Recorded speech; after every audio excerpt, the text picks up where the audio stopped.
Guess what I'm doing on my phone? Just take a little guess. Take a little guess. What am I doing? I'm not playing cookie clickers.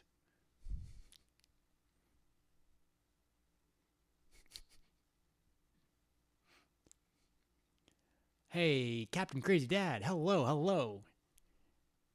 How was it going?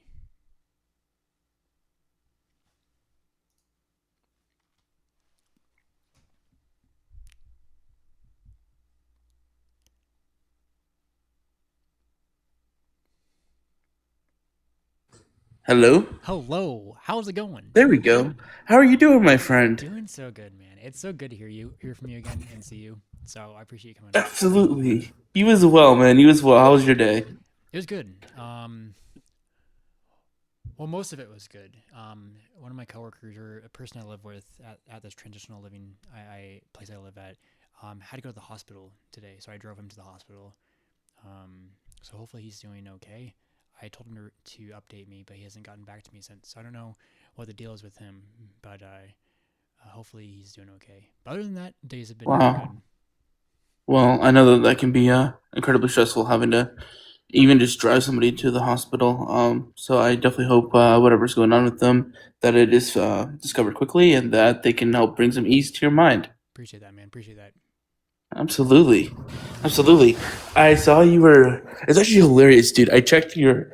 Not to sound weird, but I checked your my message list like probably 45 minutes ago. I was like, I wonder if Brady's live yet. And I was like, ah, oh, dang, he's not live yet. And I'm just scrolling through lives and you pop up, bro. And I was like, oh, let's go. Fuck yes. All right. All right. I appreciate hearing that. That's great. So one thing I wanted to talk Absolutely. about with you again was how the system's fucked in the mental health Mhm, system. So I'm curious to mhm. hear your perspective. Yeah, well, first and foremost, I think the biggest fallacy and error committed by the psychiatric institutions of America is they basically do like gen pop pooling of different people with different conditions, and they keep in mind absolutely no consideration on how these people might trigger each other, and also like it doesn't even have to be mental. So like I spent quite a bit of time in a pretty infamous facility in my state, and uh, it was myself. It ranged from everyone who was like myself who tried to skip the line at the pearly gates, if you get my drift, to people who like were there because they committed crimes Right. and they took a plea deal to spend time in a facility versus jail. And then you have like we had one dude who was like a nonverbal autistic man who like suffered from basically I think he was like schizophrenia, but basically he, like the guy who was in there for serving time ended up beating on the poor autistic man and triggering like five different people in the room.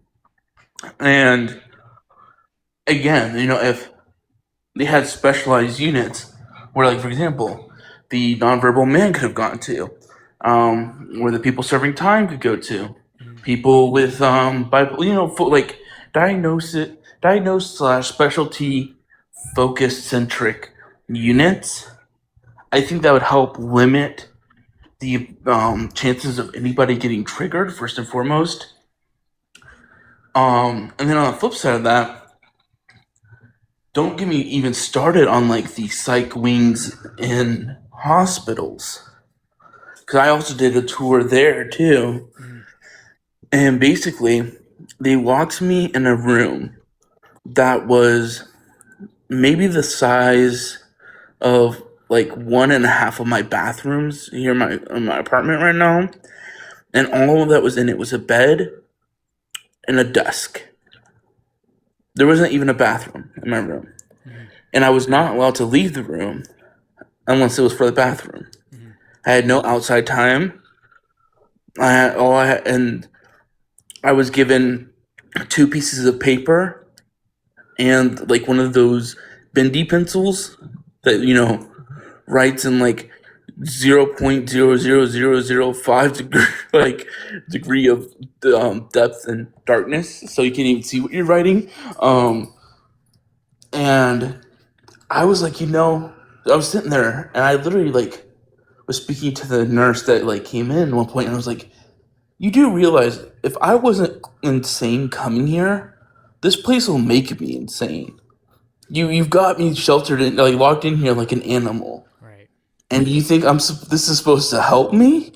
The only thing you're doing is preventing me hurting myself. But you're not. You're also worsening my condition. Right. So that's gonna be. I'll kick us off with that, and then I'll kick it over to you to hear your thoughts. Yeah, I think mental health is severely misunderstood. Where like people who are going through those to intense feelings, I think react in certain ways. Maybe sometimes it's they start it, maybe sometimes other people do. But I think we have to understand people that are going through these mindsets. And one thing that has been through my experience that people in my experience going through the psych wards and mental hospitals is that the doctors don't give a shit about your story, and Hmm. neither do the people testifying against you in court. And Yeah. so I didn't even get to share my story in court to defend myself. But essentially, when I'm in manic states, right, I tend to test out reality and like play in a sense. Like I'm very innocent and very much not trying to harm myself or others. To where last year, I was in a hospital and just acted like I just like was experiencing things for the first time and like was very childlike with it, and but not but like child's play, like not like immature, but like very just like just playing with things, right? And there was I got lunch, and there was an orange juice cup, and what I did was I peeled it back and I got my fork and I dipped it in the orange juice, and I saw the little droplets on it, and I was like trying to like get the droplets in my mouth, right? Just silly story, right? But this is important because there's droplets on the fork, and I wanted to observe them in the light.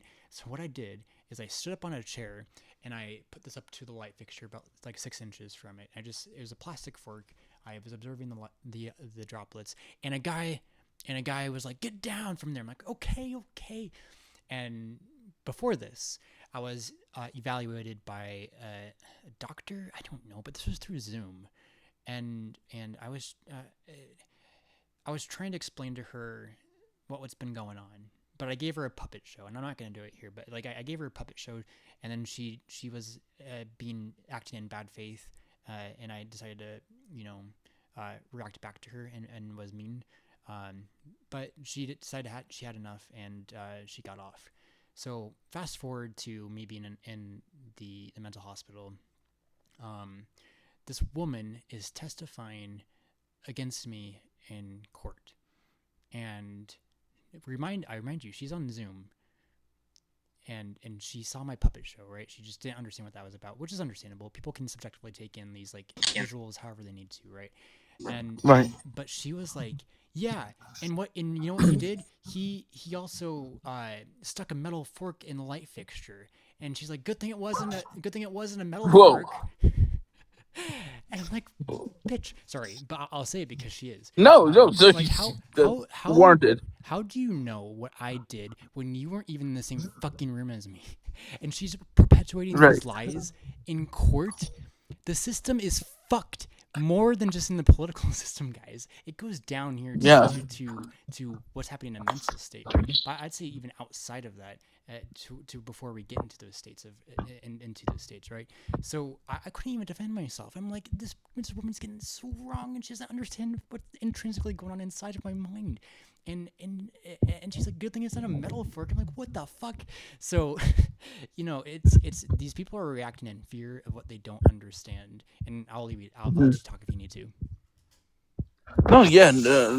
That's first of all, I'm sorry you had to go through that. That's some people I don't understand why they even go into the profession.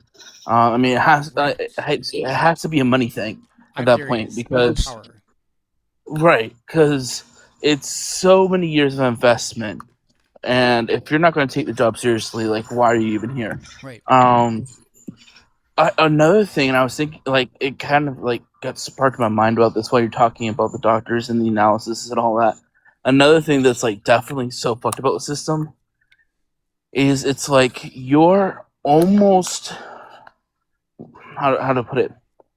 You're almost incentivized to lie about your recovery, so that way they can't basically fuck you over, overbill your insurance, and financially screw you while you're trying to get better. Hmm. Because it's like, I don't know how it was for you, but for me, I remember, I was brought into the intake, and I was thrown in Gen Pop, and it'd be about 3 to 4 ish days before I had my first actual consult with the doctor.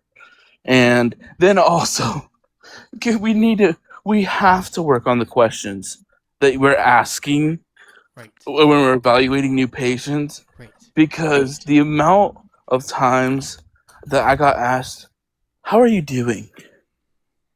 And the amount of times I answered, "Oh, I'm actually fucking great. I just decided I needed a vacation and Florida was too expensive." Like, what the fuck? What kind of question is that? You know why I was brought here. I'm on SI. I can barely even allowed to have socks. And you're asking me how I am? Fucking dandy. Thanks for asking.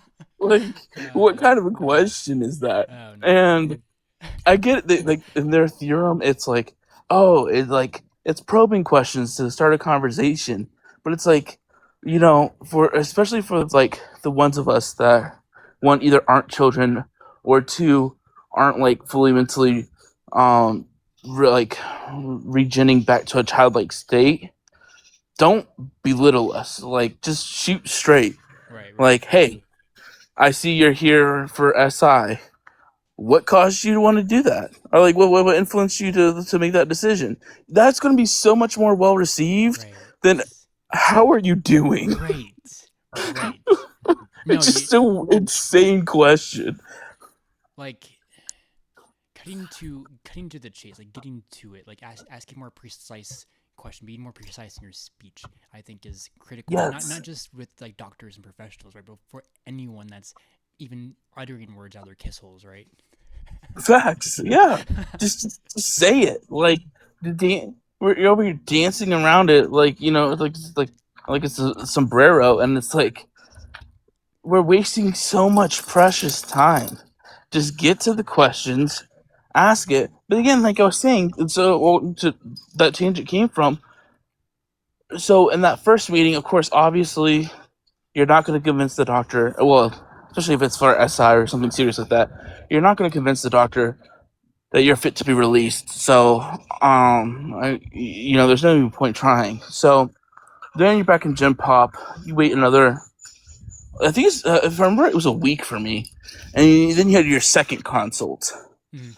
and it was crazy to me. Like, I remember every single time I had a second consult, the doctor would be the first one to bring up like me leaving, and it's like the the whole philosophy, and it's the whole healthcare industry in America. And this is coming from somebody who's in school for healthcare. The whole healthcare industry of America is fucked, and it causes a domino effect into psychiatric, where the way that they're looking at it is, we care enough about your life and about your mental well-being as long as your insurance will pay for us to care. Hmm. And in America, your insurance is only going to pay so much.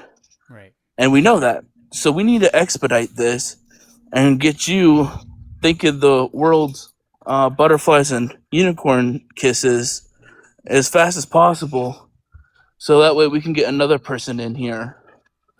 And it allows absolutely no room or space for actual healing or growth. Right. I think there's different things we can do to help people out in these mental states in the future. I'd say like it'll take time and it will be patient, but I'm very curious when it comes to people with different like mental illnesses. I'll quote because like I think there's more going on with the brain, and I think if you're not curious, open-minded, understanding, this is controversial, guys. But I think if you're not that, you have a mental illness yourself. But anyways, Facts. No, I agree. I agree. I would like to imagine. Well, in my future, in what I see, I do not want anyone to ever go through psychosis or mania alone ever again. And I think we can help people understand like alone. Like I don't want them to be feel that they're in fear during those states, even though it's understandable that they can be, but know that they're not Hmm. alone, and that we can help them out in ways that we haven't done before. Um, I want to become. I'm gonna say it out loud for the first time, guys. I want to become a film director, but maybe also an actor in the future. But we'll see about the acting part. But wouldn't it be interesting if we had trained professionals that understood the human mind in such a way where they remained curious, open-minded, and understanding, and they all worked on set. They can be gaffers, they can be cameramen, they can be makeup, they can be whatever, and we all understand how to deal with people in these mental states. And we bring this individual on um, to help in any way they want to. If they want to become an actor, great. But we should be careful, like romanticizing mental illness. If they want to be a gaffer, great. If they want to be a cameraman, we can let them try it out. But we this is one idea. This isn't how to be the case, right? But we let them Hmm. be a part of it, and we let them be, and we all help them understand themselves through this state of mind to where they're doing something productive, they're doing something meaningful, and we're all understanding this in a collective. This doesn't have to be in a film set. I imagine there could be like a society of people where we let this person in this society where everyone that lives in this society is a trained professional of understanding people in these states of mind, where this individual is free to do whatever the f they want. Yeah. If they're running naked in the streets, we can join them if we want. I don't know, but that we don't have to. But we can. There's not like a direct like objective or like right thing to do. The right thing to do is to remain curious, open-minded, and understanding. And if this person's going through great agony or great fear, or great distress, we understand how um, to be with this person and navigate their mind, but not telling them what they should do, not trying to control them, but trying to help them navigate their reality by asking the right questions. And like this is what you're getting into, like how are you doing? No, we were like, okay, so help me understand what is going on in your mind right now, and then we go from Yeah. there, right? What led you here? Right. What led you here? Right. And then we can go from there, right? We can. It's very open Exactly. ended, Right. and um, so that's my first time ever explained this vision to you guys. It can operate and happen in many different ways, but I'm putting this out here just to test these ideas. I'm throwing these ideas at the wall and seeing if they're sticking.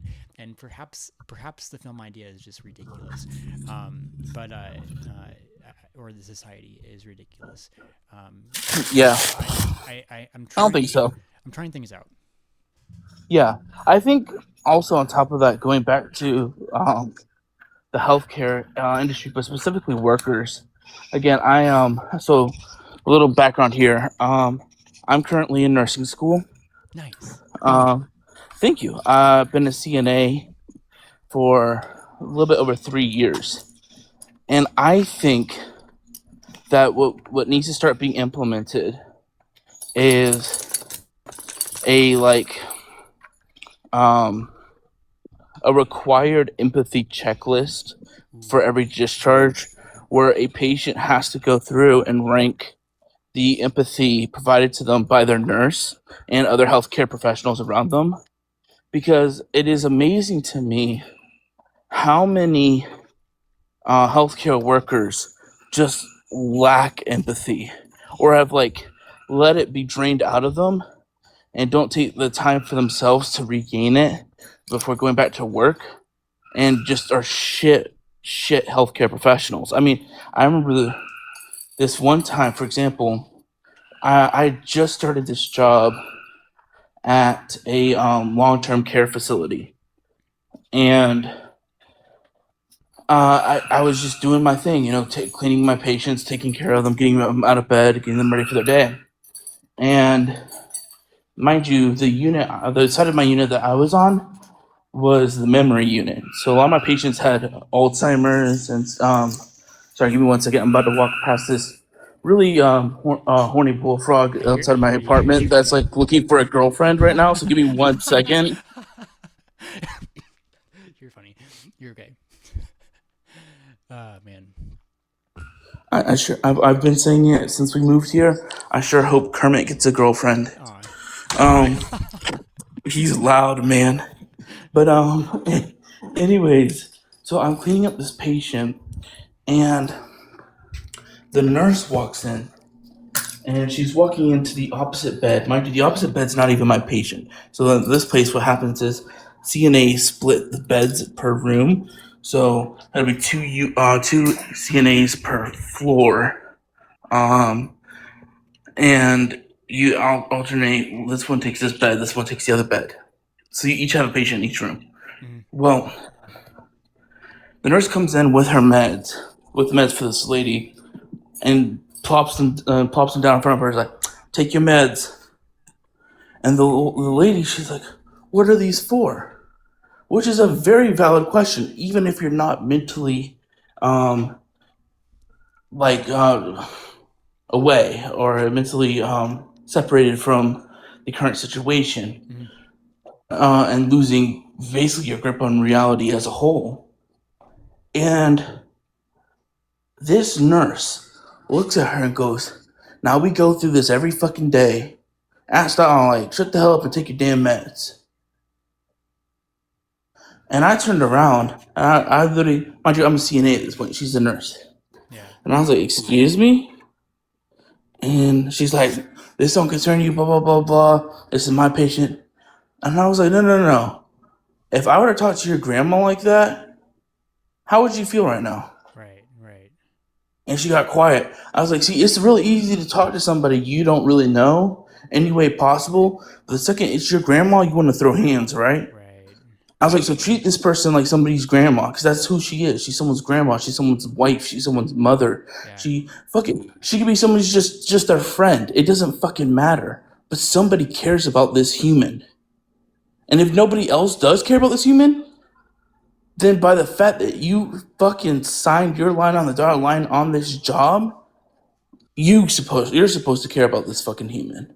Mhm. And then I went straight to the Don, which is it's hilarious to call him Don. It's like we're in like a mafia family, but no, like just the director of nursing. And I reported her ass right then and there. Like I don't play that shit, and so like I think that needs to be a necessity on any type of healthcare floor. Is a empathy checklist where a patient can rank, and if you get like 3 or more negative marks in a week, I think that should be reflected in either a dock of pay, a suspension, or something like that. Because if you're only in this industry for the fucking money, and this is for anybody who's listening who's a healthcare worker. Again, as a CNA, trying to learn to be a nurse. I'm saying this with my whole chest and my whole heart, so I want you to hear me. If you're here for the fucking money, get the fuck out.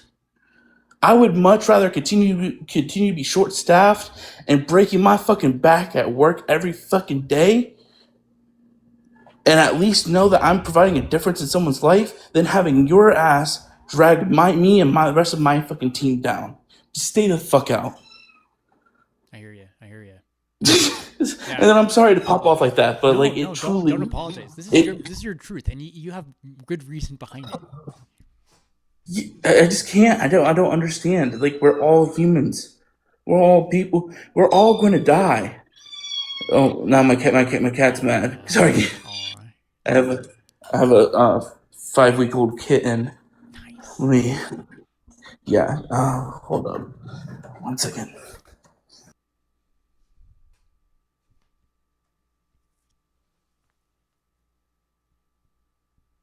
We have 5 people. Holy moly! Thanks for watching. Okay. Guys. Hello. Sorry, No, you're I'm good. back. You're good. She so I basically so this little baby, I got her when she was 3 weeks old, and I bottle fed her every 3 hours. So now she has a very deep bond with me, and so she hears my voice and I'm not near her. She starts cussing me out Oh, until I hold her. So, are you happy now? Yeah, actually, I don't usually turn on my camera because I'm ugly as all sin, but you no, know. no, no. I'm. Aw, look at them. Look at them. All right. Yeah, Hello. Look at baby. you. Look at you. Dude, you're not ugly. Come on. Look at that hair. Look at that beard. Oh yeah, the mullet. Fuck yes. It's good to see your Appreciate it. face. Appreciate it. I've been told I look like the Great Value Post Malone. The Great Value Post Malone.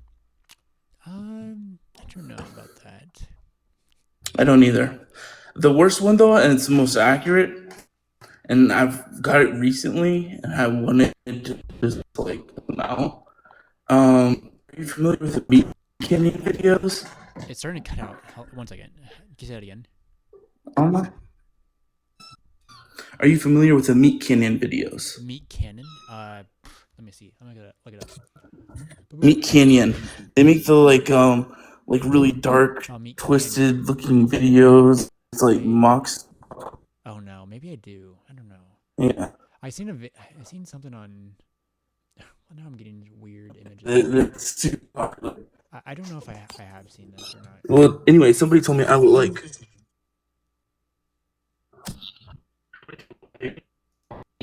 You're cutting. I think the internet is lagging. It's very in and out right now. Is that happening with anyone in chat? Can you hear me? Oh, here we go. That's better.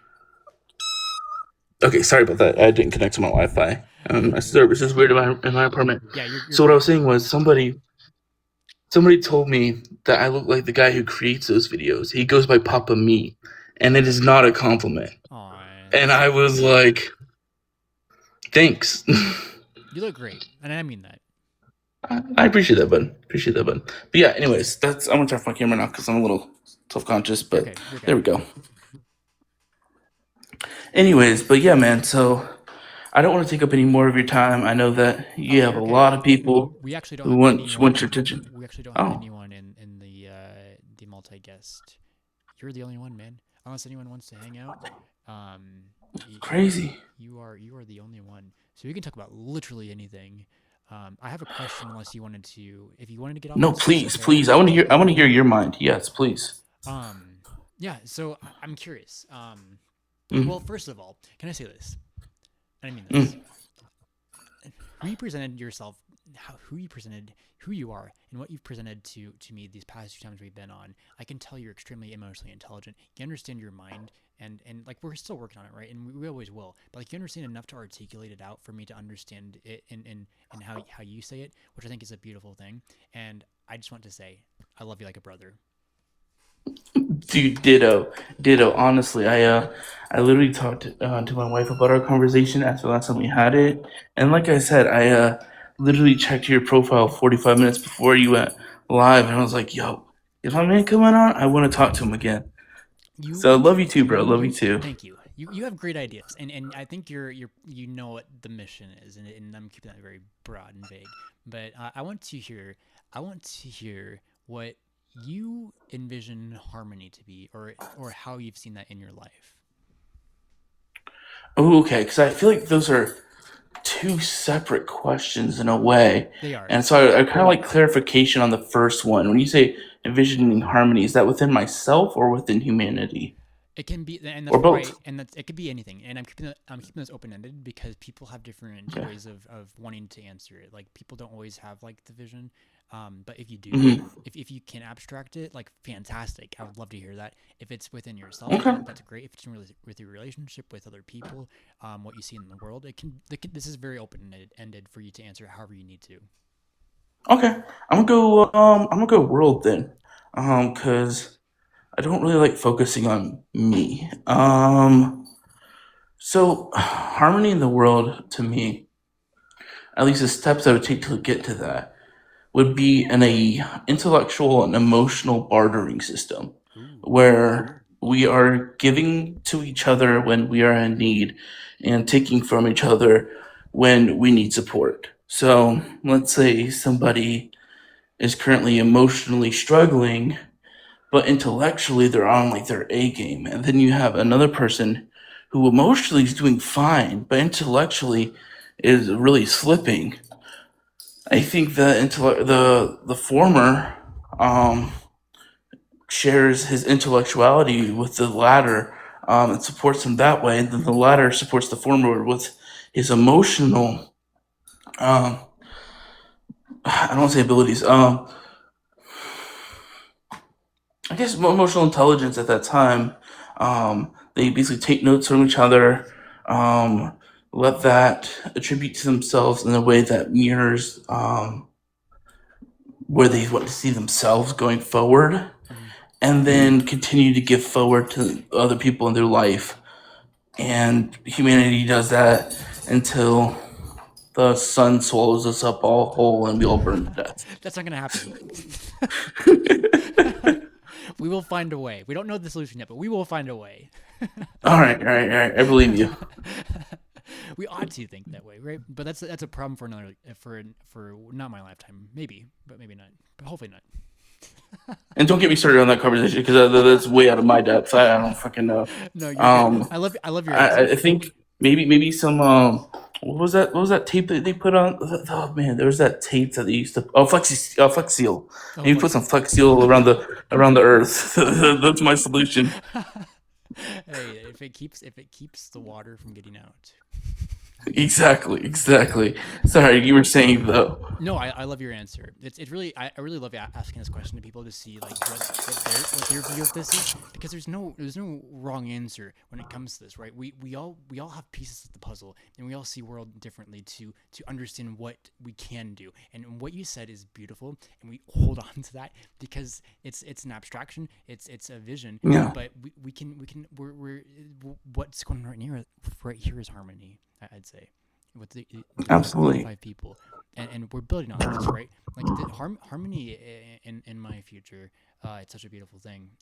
In my future, in our future, if it becomes reality, but in my vision or what I see is what like exactly like I see what you said and it fits with mine, and I think that's great.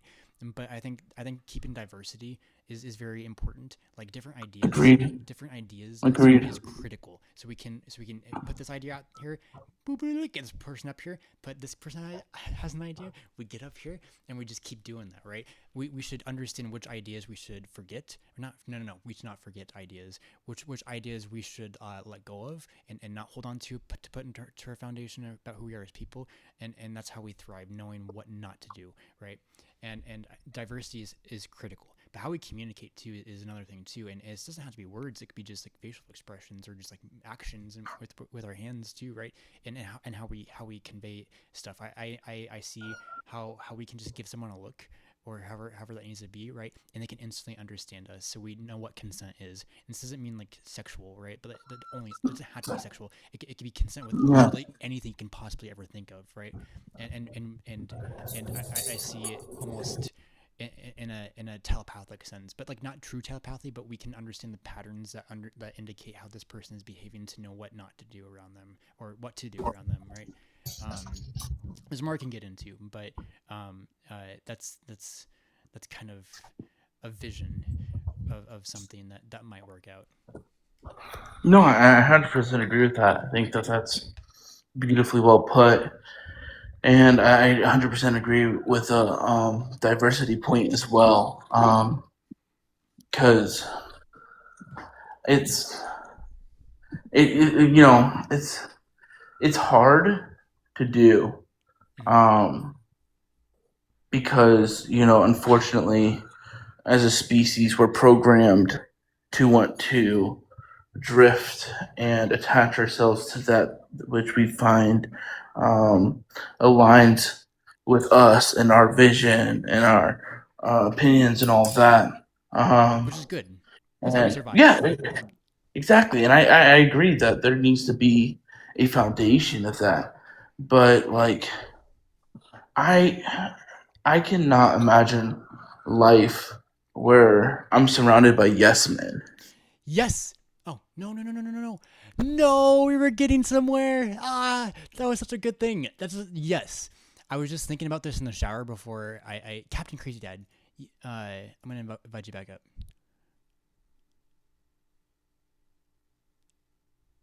What you said resonates with me because I thought about it in the shower. Now I'll give you my abstraction of it, but like I want to hear what you say about that first. Hello? Hello, hello. Can you hear Dude, me? I don't know what's going. I can hear you, but I can't see you at all. I think TikTok was not liking the conversation we were having. It was too It's okay. it was too We have divisive to of the divisiveness.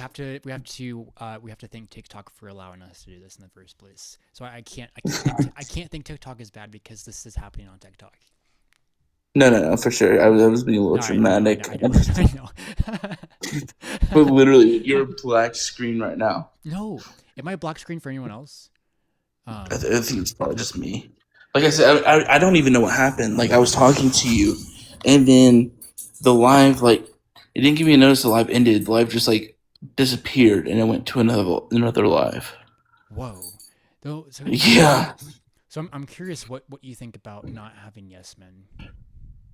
Oh, I just what I was saying was, for me that sounds. If I were to say like what hell sounds like, that's hell. I cannot stand just people like even like when it came to like my love life, like in high school I was an athlete. I was a year-round athlete, played baseball, football, and then I played basketball my first year, but I quickly was weeded out because of my height. But I would see all these like fellow dudes on my teams like dating like I'm sorry for lack of better, I guess, just yes women. And Yeah. I was like, dude, I can't. Like, if my woman doesn't like challenge me and like doesn't Yes. buck Yes. up to me every now and Yes. then, I get so bored so quickly. Like I'm you want like, people to no, challenge or like challenge in a healthy way, right? But like to yeah, keep building, right? Like you want to keep yeah, continuously becoming exactly. better, right? Right. That's a Yeah, great thing to value. I love that. force me to like explain why I feel and think the way I do. Right. Like that's because otherwise I'm like, are you okay? Like, are you a simulation? Are you Siri? Like, what's going on? Why are you only agreeing with me? Like, you know, I'm gonna look for Keanu Reeves. Give me all the Matrix. That's hilarious. But so yeah, all that to say, I love your point in diversity, and I think that is so crucial. I was thinking about a yes man concept in the shower, but this is something I've thought about a long time ago. But imagine like we're all, for some fucking reason, standing on a T pose on our cars, Okay. and then I'm saying T pose, and I snap out of it. I'm like, the fuck? And like I look around, and like everyone else is in a T pose on their car. I'm like, come on, guys, come on, That's terrifying. and That I'm just sounds like like, a nightmare. I'm right. good on that. I know, and that's why you said it was hell. But like, imagine if Ooh. we all thought it was a trend to stay in our cars for some reason. I can allude to like a weird reason, but we forgot why we were staying on a T pose in our Yeah, no, oh my god, and as much as I love social media, the trend thing, car. like, Right. oh my gosh, why are we like But it so can willing to be part of the masses? be a good thing. We can. I'm part of my goal is to start like it's community and then trends, right? And start a trend. I think it'd be hilarious if we started staying on our cars in a T pose and seeing if who else does it. Dude, I think an alarming amount of people, which is why I don't even know if I want to do it. 'Cause all it's gonna take is me scrolling through TikTok and seeing videos of people just standing on their cars, and I'm just like, that's enough for me. I'm checking back in. I'll take the But doctor asking me this is stupid this is questions. way in the future. Once I put this concept out there more and why we got in the on a T pose in the first place. I think it'd be funny to see who does it. Like it'd be funny if people actually get what I'm trying to say and do it just to see just to kind of like meme people who don't know and then do it too. Well, I think the thing is you'd have to and this is again the thing about society, and I think, I mean, it's a blessing and a curse, but you'd first have to, achieve a level of notoriety and quote Yes. unquote influence, Yes. because it's again, somebody who has absolutely no presence can come up with a great idea and people will just shit on it. But the second, like Brooke Monk, and I don't know why she's the first one that came in mind, but she was. For a second, Brooke Monk pops up and says it. We're like, oh my gosh, she's a goddess of divine wisdom. Which, if Brooke Monk, if you happen to somehow get a clip of this, I'm not dissing you. I'm I looking don't know this you well person up. enough to judge your intellectual prowess. That being Oh, she's said, beautiful. I can't even actually picture what she looks like. For some reason, that was the first name that just popped in I my never even head. heard of this woman before, but she has beautiful eyes. Yeah, I think the only reason I actually know the name is because there was some kind of controversy around her, like somewhat recently. Look at her. Look at her. And For YouTube, if you're watching along this person, look at her eyes. Brown eyes. dude, this black screen is gorgeous. I see exactly what you're talking about. I can't show it on TikTok unless, well, I could probably show my I could show my desktop, but I just don't. I never heard of this woman before. She's a social Yeah, media personality and content creator known for her TikTok dance and lip sync videos. Interesting. I don't scroll on TikTok, so I don't really know. do you really? Wow, Well, kudos to you. I look at I watch debates, or I used um uh to be more educated on things, but I stopped doing that too. And man, Uh, I really uh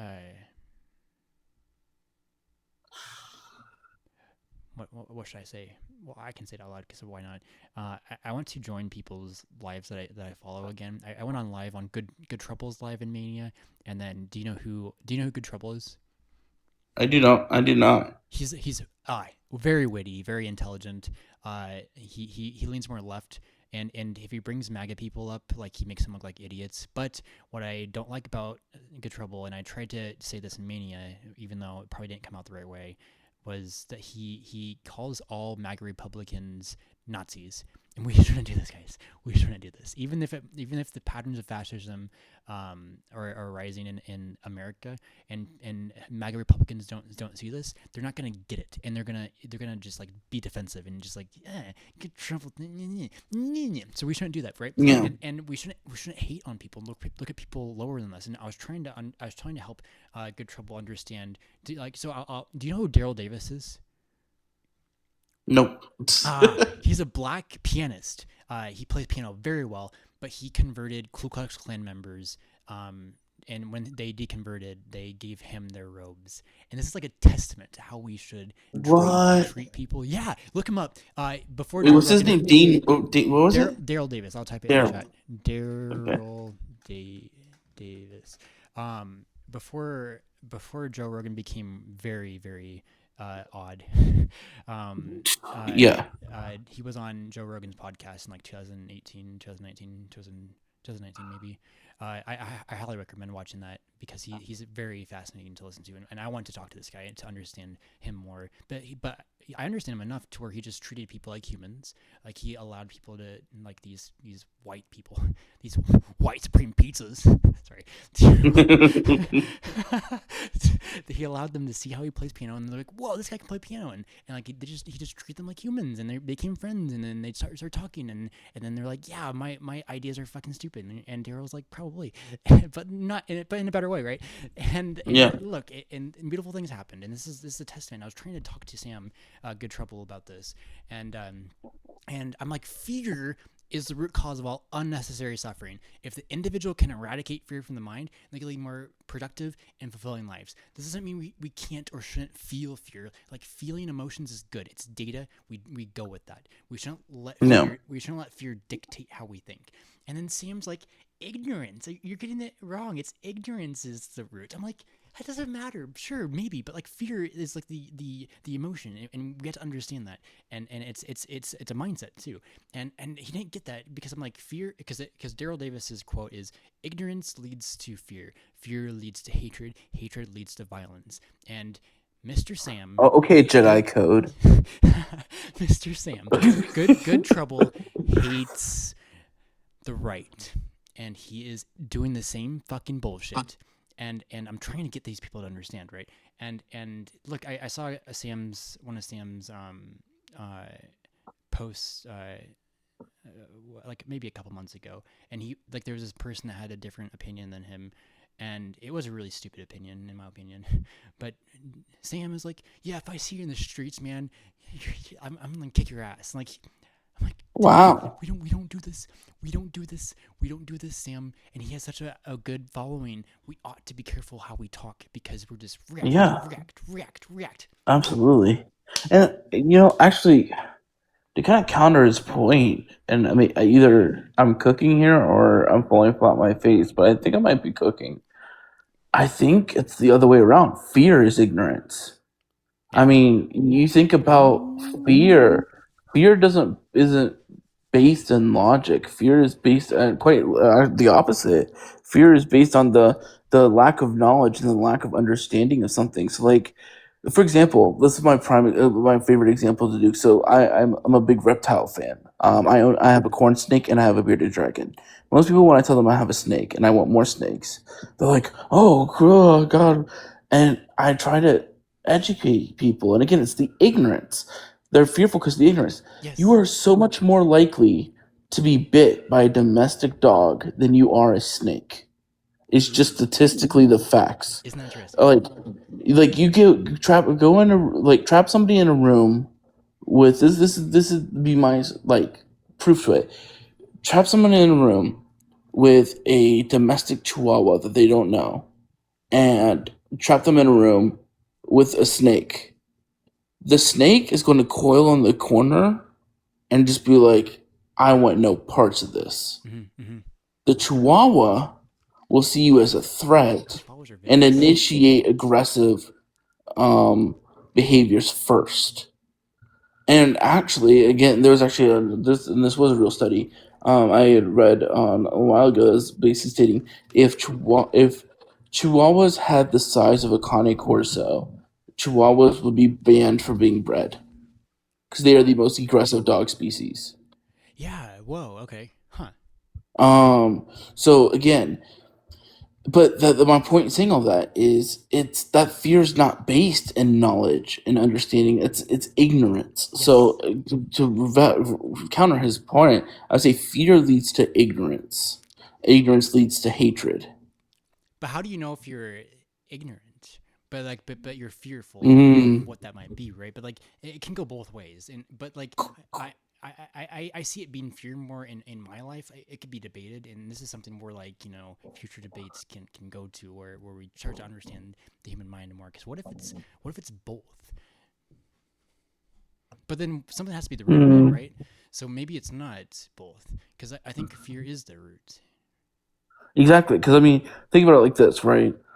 Let's say, let's say like you're laying in your bed one night and you hear a sound and like the floors in your house make a sound, Mm-hmm. and of course your brain immediately is going to jump to my house is haunted, there's an intruder, or like all these other things. Your Right. brain's not going to immediately jump to, oh, the house is settling, which is the 8.5 out of 10 times what's really going on. But the fear is ignorant. You don't know what the sound is, which is the epitome of ignorance is you don't have an understanding. So you don't understand what that sound is, but your brain is psychologically triggering that fight or flight to say, okay, unknown input detected. How do we respond? And so I get to go to answer your question, if I may be so bold to even assume that I have the answer. How do we challenge that? We question the fear. Why am I afraid? You So get it. You get in it. that moment, you don't say like, "Oh my gosh, I'm afraid. Let me go get my shotgun." You go, "Okay, why am I afraid that my house is haunted right now? Oh wait, Right. I literally just got done watching The Conjuring before I went to bed. That's probably subconsciously triggering this idea that spaces could be haunted. It's probably the house settling. Let me go check it out further and make sure that it's not something that can be easily explained before jumping to conclusions. Or why is it that I think my house is being broken into, even though I didn't hear any glass shattering or anything like that? Oh, that's right.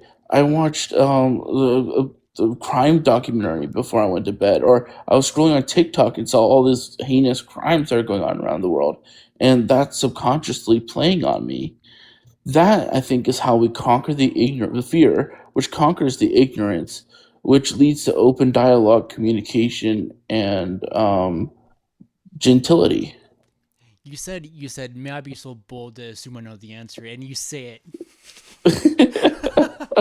dude, you Oh, literally you're speaking what I think, and I'm not even the one preaching it. You say it in your own ways because you freaking get it too.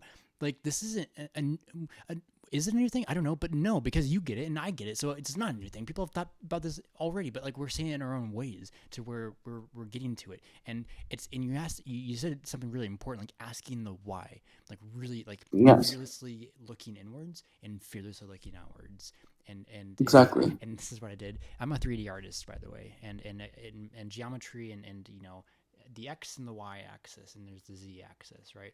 But Hmm. ask, we ask next, and we question the why. We look up and down for the why, but we also look all over the place Right. for the why. We ask and Yeah. we ask and we ask why. We ask why. X Y Yeah. Y Z. Exactly. Kind of like I mean that's See? the See? Ask why. See? yeah. If you think about it, the whole like center of everything in life is a question. Everybody talks about oh like world revolves around math, world revolves around science. Yes, it does, but without the question of why, neither of those have been discovered. And we can't say exist because science exists whether we discovered it or not. Mm, So that's ignorant for me to say it doesn't exist. Math exists whether we discovered it or not. mm, That's not the point. If Archimedes didn't ask why, we wouldn't have the lever. ooh. I mean, the so therefore, the it's not the math or science that is the core of life. It's the question of why. I love it. I love your mind. Your mind is great. I love who you are. I You're great. appreciate it. I You're great. appreciate it. I appreciate Because it. So are you, friend? you understand the mission, and I'm gonna before I ask this other question, I want to ask: Are you spiritual? Do you believe in God? Are you atheist? Are you agnostic? What are you? So I am deistic. I'm weird. I'm kind of like my own thing. So I'm gonna keep this long answer as short as I can. Basically, so I'm half Cherokee. So I believe in a mixture of like indigenous spirituality and biblical deity. Mm. Yeah, yeah, in the biblical deity is kind of where I exist. Biblical being Christianity, Yes. like an Abrahamic God, but indigenous spirituality. I'm curious what you mean by indigenous spirituality. So a lot of Christians believe that community communion with God is like just up and down. Yeah, it's just a vertical relationship, right? You seek up, information comes down. Mm. Or, then you get to other denominations and they'll argue, okay, well, the Holy Spirit's there too, so whatever. But I'm trying to keep it basic and simple. What natives believe and what I believe is that we can also communion with God by communing with the nature around us, Hmm. by building connections with the trees around us, by building connections with the animals around us, and with the water around us, and all of that. And I firmly believe that because, you know, and I think biblically that it's supported because it mentions God being a creator. A creator is an artist, and all broken down. Let me rephrase that. A creator or an artist is the epitome of a creator, is what I'm trying to say. Hmm. Mm-hmm. And there's not a single artist, as an artist yourself, there's not a single artist who creates something who doesn't put his thumbprint on it or her thumbprint on it, their signature. Mhm. And whenever you put your thumbprint on something, you're imparting energy into it. That energy can be tapped. That energy can also be given back to you. So for me, when I went to experience God, is like going on a hike and like sitting out there in the woods, like next to a stream, and like absorbing the energy from the nature around me and extorting my own energy and my own love back into it to refill it. And by doing so, I'm quite literally touching the fingerprint of God, which is giving me a direct IV bloodline back to the Creator. That's interesting. I love that. I love that. Yeah, and like to oh gosh, I'm gonna try to read this. Sorry if I get this wrong. Jelena, I think is how you say it. I know I don't worship the creation, but I understand what you're saying, and that's the thing. That's unfortunately, and I'm sorry, I'm just going to say how it is. Unfortunately, white colonialism has declared that the savages worshipped trees and rocks and birds and blah, blah, blah. And that's not what they did, nor was that what it was about. They had an understanding that everything around us has energy and energy. They were some of the earliest people to realize that energy is created and can't be destroyed. It just disperses, and that when you intake that energy and impart that energy, you're creating a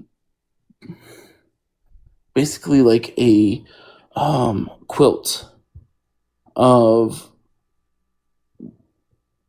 energy all around you. And so, for example, like historically when we would go out and hunt, right? And I actually did. I've done this with my grandfather before. When I went and hunt and we killed a deer for food, I would say a prayer over the deer, Mm-hmm. like before ever taking a knife to it. And in that prayer, I would thank it for its sacrifice, and I would thank it for the energy that it is going to give to me, and that I honored its death, and that one day I hoped that my death would um, benefit the deer's children and grandchildren and all of that, and benefit somebody else because they've given me the gift of life, and therefore I need to give my gift of life to someone else. Is the whole philosophy. That's beautiful. I love it. I love it. So yeah, sorry, that was a really fucking long answer No, to no, your really simple question. no. It's not. Well, it doesn't have to be a simple question because we can take it however we need to. And how you said it was great. So don't apologize. It's totally fine. I appreciate it. But what about you? I actually want to ask you, what do you Yeah. identify as? So I'm agnostic, but lean spiritually. And I say agnostic first, but the more I live day after day after day, I'm more spiritual because I do practice it in my own ways, right? Hmm. I say agnostic because I want to be receptive to different ideas and fit it into Hmm. my version of what God is, right? And what you said fits into my version of it. It's like it's really interesting, right? How we can Yeah. subjectively just say things and how and like I'm like, yeah, that you explained it in your own way, and it yes, of course, and so I don't subscribe to Christianity, but I believe the idea of Jesus is true. So we should run with this idea and hold on to it very tightly because it's a very important idea. I have problems with Christianity for reasons I can get into, but spiritual. It's very personal with being spiritual, right? And it's a beautiful thing. The Absolutely. more I'm understanding it, because like each moment is a lesson in a sense, but it's not only a lesson. It's a moment that's critical to everything. What's that mean, Yeah. Charity? Um, the more I've been seeing it, it's been interesting. So I have an idea where there's a confused agent upstairs that thinks it's a god, but it's not. And the gods created us as like technology essentially to help this confused agent become a god because we in my version we all go up and this confused agent tries to control us in ways and that comes out in ways that we don't, that's not productive to humanity, right? But it's up to us to be like, red rum, no, drum, no, no, you're the confused agent, and you're trying to get out, and you're trying to control me. But no, I'm gonna abstract you into a character to where if I have an impulsive thought, or if I have a well, it's getting to this point now where I'm fine tuning my mind to hopefully make less mistakes in the future. To where if this impulsive thought comes out, or this action that I do comes out, or if I say something, I can immediately be conscious and be like, no, no, no, that was bad, and understand what not to do next time, right? And I think we constantly, Hmm. we constantly and constantly do this. It's a way to psychologically unlock our minds, I believe, is to abstract these characters. But this voice of reason, like, it's really interesting. This thing, I tried to abstract like future Brady talking, like I tried to negotiate with future Brady, and I wasn't very disciplined with him, and but doing that helped me look back at past Brady and be more kind to past Brady. And I'm like, you know, or just Brady in general. I was like, you know what, you've got me to where I'm at today. Like, I know you made mistakes, you didn't know everything. We're not gonna know everything, obviously, but Brady, like, if it wasn't for you in the past, I wouldn't be who I am today, and that's a beautiful thing. So I've been able to be kinder to myself, to abstract my future and past selves. But I can't, for me, I can't put my future self. Well, maybe I have, and but I haven't. If this voice of reason in my head is a different character, and it's a woman, a very very special woman that came into my life last year, and she is the most wonderful human I've ever witnessed in my life, Hmm. and I mean that. And I could use her as the voice of reason because I know she cared about me. I respect her and what she thinks is higher than me. So I have like abstracted this character. It's not her. It's not the real deal in reality. But I've abstracted this idea out of what she is in for me in my head. So I could essentially, it's gonna sound so weird, but like I'm creating my goddess on Earth. I'm trying to see a goddess on Earth. I want to. What's this mean, Brady? It can mean a lot of different things, but essentially we don't have to get there because this is where it gets very personal, and it's layer by layer by layer, and we have to understand how to get there. But I essentially have these voices in my head. It doesn't have to be this woman. It could be Tyler Childers. Like, if you know what this country artist is, he he has a funny song called "Biting List," and he rants in the beginning. I can't even do a good Tyler Childers impression, but he's like, you know, those motherfuckers that don't put their cards away, don't they just piss you off? And the song "Biting List" is about, like, you know, having rabies and biting people you don't like.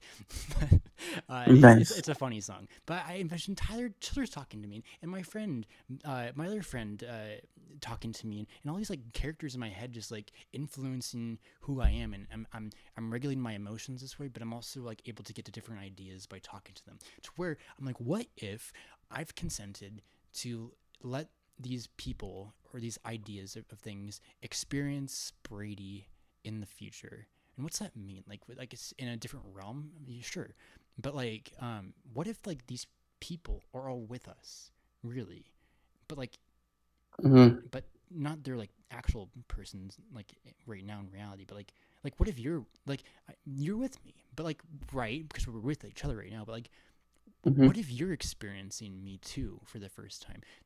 What's that mean? To where like Brady, I'm experiencing Brady for the first time, to where I mean, these different desires are competing against each other. But if I become more conscious and aware to let these right voices to appear in my mind, I'm essentially almost letting go of control and letting these people control Brady. Does that make any sense?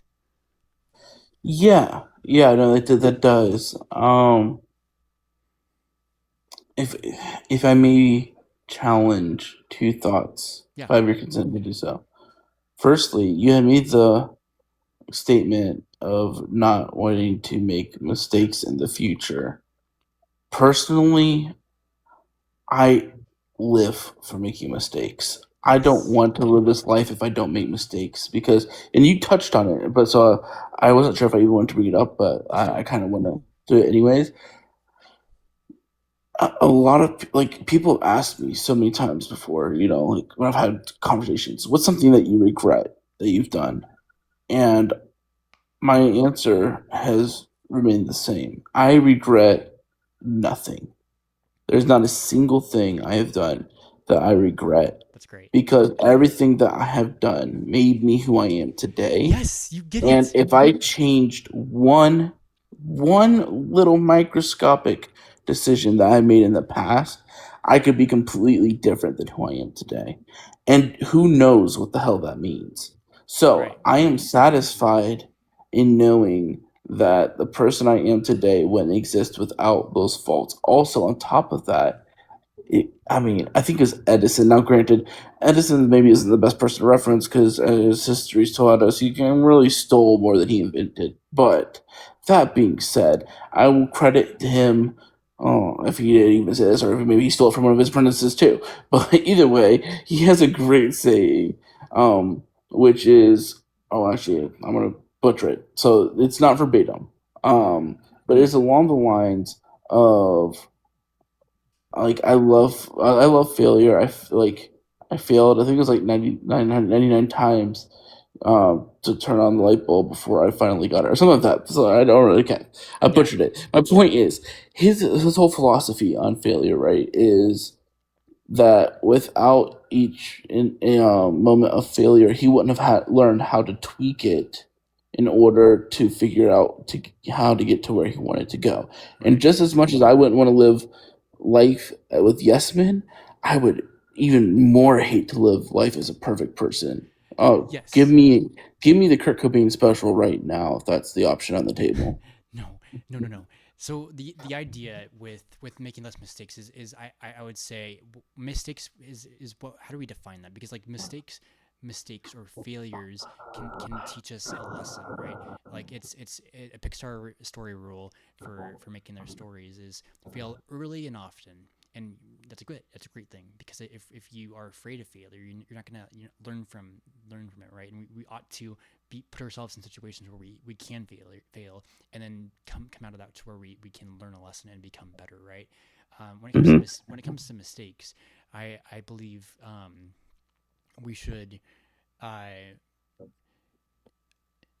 eliminate unnecessary suffering in ways where it should never be repeated again.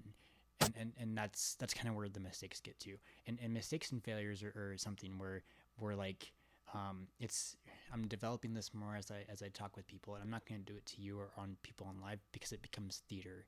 And theater is interesting because we can be theatrical and make mistakes and do it intentionally to get a reaction to teach us all a lesson. And this is kind of manipulation in a sense, but Hans Zimmer um, manipulates us with his music. It's but that's Hmm. this is what I'm saying.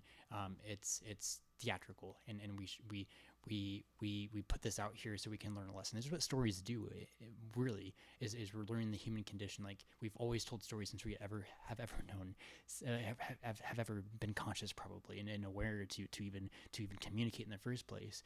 And um, and and I think mistakes can be used in a safe way to teach us all a lesson. Does that make any sense? Yeah, absolutely, Mm-hmm. absolutely. Uh, yeah. So that's where I'm Yeah, getting. That's where I'm getting at with it. I'm getting small. yeah. You can. Small. Oh, okay. I love that. Yeah, I definitely agree. And although I will, maybe I don't fully agree because I don't know why we went with Hans Zimmer when we had John Williams there as a perfectly good, uh, you know, placeholder. But that's fine. I digress. Pirates of the Caribbean had a great score, so It did. I'll accept I love Hans. that. I love that. I'll accept him. I'll accept Hans Zimmer. Well, like But any I musician, would any argue Harry. artist. Sorry. No, I Yeah. know, I know. I got. If we're gonna talk cinematic composers, I gotta rep my boy John Williams. Star Wars, Fair. Harry Potter, Indiana Dude, Jones. I mean, come yes, on. Indiana Jones. Oh my god. Jurassic Park. Jurassic Oh my Park. god. Did he do that one too? Yeah, Okay, so he those did. are. I think And those. There might be ET. more. Well, isn't it interesting when it comes to music composer, or just music in general, how it can evoke an emotion? It can Yes. be so many different things, but like they're able to tweak sound frequencies in such a way for you to take it within your data, like your processor, your ear, and you're able to feel a certain way, or whatever Yeah. that might be. It can be Hmm. subjective however you need, and that's so Yeah. fucking beautiful. No, it is. I mean, like literally, if anybody's never tried this, watch like the scariest horror movie you've ever watched in your life, Ooh, but yes. mute it. But mute it. Yes. It goes Yes. from being a horror movie to a comedy. Oh, sorry, my TV started. Okay, I didn't know where you're getting at with it, but I can definitely understand where you're coming from with it. Because Yeah, like because music and sound is so critical to horror movies. I understand how they're made, so I don't get scared really easily by them. right. It's unexpected. Like the Haunting of Hill House. Have you ever seen that? I have actually. It had a Yes. really unexpected one in the car. I was not. It was like Yes. a Yes. very emotional moment between the two sisters, I think, and Hmm. all of a sudden just this happened. I'm like, what? And that one got me. But like watching it in theaters, like it seemed like everyone that was around me was like freaking out of their seats. But it was like a comedy to me. Like when the Yeah. clown. When the clown's in the basement in the water and he just like like freaks out at the Hmm. end, Hmm. and I'm just like, I this know is exactly what fucking you're talking about. this is fucking hilarious. So Yeah. I'll I have agree. to try watching a movie on silent, like a horror movie on silent, Yeah, it and becomes a see. comedy. It's cheesy. The only like, kind of since we're talking about horror movies, the only two that have truly like disturbed me was the Taking of Deborah Logan. That Um, movie. the taking That of that Deborah movie. Logan. Oh, it doesn't even come up with the image. Whoa, look at that woman, the old lady with the Mhm. eyes. Mhm. Whoa, okay, I'm seeing like a picture right now. I'm getting Yeah. spoilers. Damn it, she's eating a child. Sorry, I can't. Yeah. I don't know if I can say that. That that movie. Wild. Um. And then I just had the other one. Oh gosh. Oh, I just lost it. I just lost it. But yeah, I will say, taking it up, Logan. That one probably doesn't work for my argument, just because I think that that was a horror movie that was so well done in the sense of while it followed a lot of it touched a lot of the tropes. Yeah. It threw in enough curveballs that because like a lot of those possession movies, it's like an hour of build up time to like 30 minutes of climax to 15 minutes of closure to done. Yeah. And Deborah Logan is like 40 to 45 minutes of build up, 40 minutes of, no, I would say 50 minutes of um like peak like action and stuff and like jump scares and all that, and then like 10 minutes of closure. Hmm. So like it hits you hard, repetitively, and then just leaves you with fucking nothing at the end, and you're just like, what the fuck? What the fuck did I just watch? Which to me, if a movie can do that, it's a great fucking movie. Which is why I will swear up and down to the day I die, Quentin Tarantino, one of the most brilliant Oh, I fucking love him. directors of I love him. all fucking time. Dude, the movies do just take Oh, a wild turn. You don't know where it's gonna go. Like I went into Once Upon a Time in exactly. Hollywood. I'm like, I don't really know what to expect. And then the end happened. I'm like, what the right? It's No, just even the whole tying in the Manson family into the whole like right. I was like when he was talking about Sharon Tate, I was like, hold up, where are we going with this? We're not going. And then sure enough, we're right fucking there. And I was just like, oh, we're just casually Mansoning it. Dude, That's cool. you know what's fucking hilarious and coincidence? I'm starting to apply more meaning to coincidences because like why the fuck not? I was thinking about watching Kill Bill today Hmm. again because it's Mm. because I love it. I love it. It's a It's one of my favorite great movies. series. It's Great one of series. I like the first one better than the second one, but I think they're both pretty good. I agree with that. Like I agree with that. the action sequence at the end. I think at the end of the first one, if I remember right. It's been a while since I've seen it, but I just remember just being like blown away. I'm like, this is pure entertainment. Like this is what movies are about, and he gets it. Tarantino gets it. Yeah. No, Tarantino is one of those directors that you can tell his movies are done with love and care.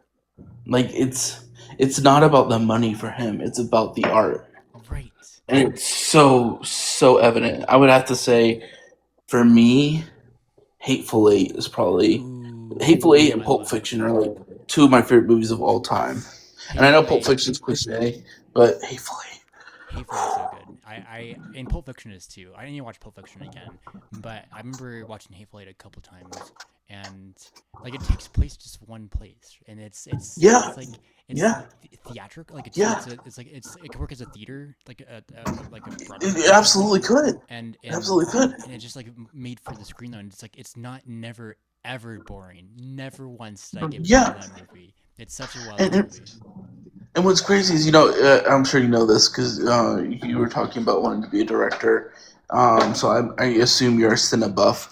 Um, Not so really. I'm sure you know this. Oh well, Quentin Tarantino fell in love with movies because of westerns. Okay. And and that's actually he actually evidences that a lot of times in his movies. I mean, let's take for example, and this is one of my favorite prime examples, Inglorious Bastards.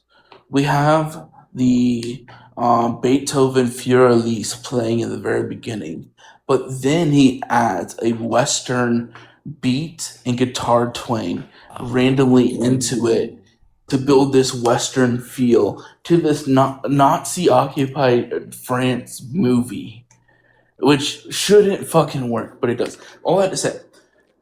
So when you keep in mind that he's a western buff, where you gotta think Bat Masterson, of course John Wayne, all of those. If you were to take Hateful Eight and put it in any generation, it's an incredible Western movie in any generation because it hits all the tropes and hits all of the action and all the twists. And Mhm. to me, that is why Hateful Eight is one of his best movies in my opinion because it's just it's his ode to his favorite genre of movie, and I I think that it deserves to be in the same conversations as Dirty Harry, um, or any John Wayne movie. Hmm. Dirty Harry's a western. Yeah, Clint Eastwood. Let me get it up. I've seen the good, the bad, and But, the ugly, and I thought that was fucking amazing. But I haven't seen many. I haven't uh, seen many of these. I need to watch more movies. I'm trying to get better at that. I was a film major, well, a theater major, but I majored, but I had a film and new media emphasis with an emphasis in 3D art and animation. So I consider myself a 3D artist.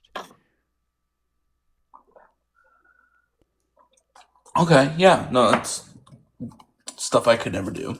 Oh, don't say that. It's one of those things where, like with animation, for instance, it looks more intimidating than it really is. I think anyone can become an animator if they wanted to. I I kind of want to get to into just for a hobby one day, voice acting. Dude, I can see you doing that. I um I do a series of really good impressions, and then I'm also like really good at making up voices. So Do you have a favorite voice you could do? I have a few. I mean, my one I'm most famously known around like friends and family forum is like have you ever seen Rick and Morty? Yes, yes, yes, yes, yes, My, yes. my Morty impression is what I'm most known for. Can you do it? Yeah, give me 3 seconds to warm up, and I got you. Hold You up. got it. You got it. You got it. Oh, jeez, guys, I'm here talking to Brady, and we've been talking about a lot of stuff. My wife's gonna kill me. That was loud. Sorry, babe. I love it. I love it. My And mom. I won't do the others, but put it this way: I can do Morty, Meeseeks, Mr. Poopy Butthole, Rick, Mr. Poopy Butthole. and like a couple other characters. I can quite literally recite entire episodes from front to end and just switch to the voices. So my wife no longer enjoys watching Rick and Morty with me because of that. But you know. But anyways, all that to say, That's great. one day I would definitely love to dabble in that as a hobby. I love it. I love it. I love it. I love it. I can do it's been a while since I practiced, but do you know SpongeBob? Of course. Okay. So, well, which one should I start with? I haven't done this for a while, but let me mute my microphone. No, just go for it, Brady. Okay. I, I remember when they first invented chocolate. Sweet, sweet chocolate. I was I eating it. always hated it. But I think I could do a better Roz. I'm watching, always watching. That's pretty good. That's pretty good. Pretty It's not. good. It's not like. It's not like perfect, but like it's. I can do like the. That's Smoke, pretty good. like No, the I know who it smoker, is. the smoker voice. Actually, I used to I used to play a lot of Call of Duty back in the day. And I came up with the ultimate persona that I called Uncle Spankies Uncle Spankies. and Uncle Spankies. And so when people would talk shit to me on the mic, I would just unmute my mic and go,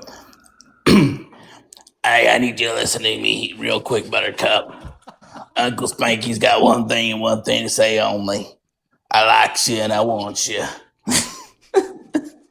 Okay, that's my face is like my literally like you're making me laugh so much and like smile. Like my cheeks are hurting right now, really bad. Not really I bad. wish I could see it, but I still only see a black screen. Oh no, Yeah, dude, it's so broken. I don't know.